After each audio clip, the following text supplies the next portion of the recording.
Essa notificação dizendo eu te amo é uma surpresa. Isso não é da sua natureza. São sintomas de carícia por causa da quarentena, que sentiu minha falta, tanto que eu me dediquei. Olha o que você me fez, jogou meu coração na vala. Desculpa, eu não quero te ver, nem por videochamada. Quer me amar, mas agora eu só lamento.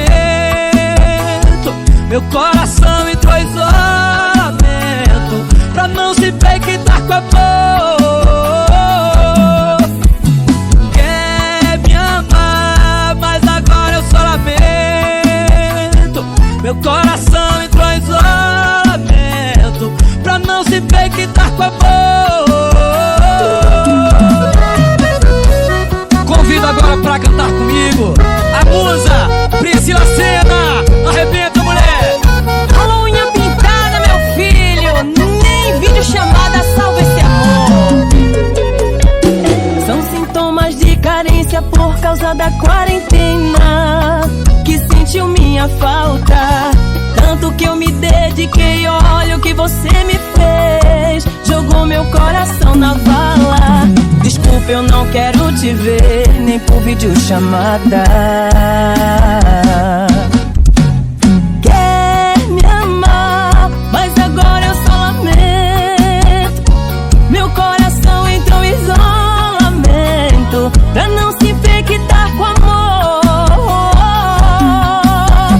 Quer me amar, mas agora eu só lamento. Meu coração entrou em isolamento, pra não se infectar com amor.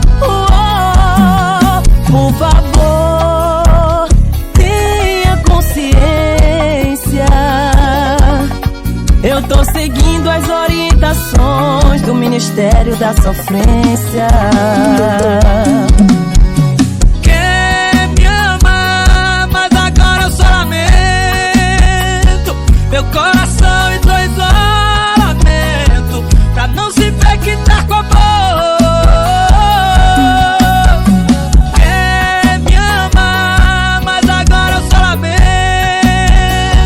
Meu coração entrou em isolamento, pra não se infectar com amor. Pra não se infectar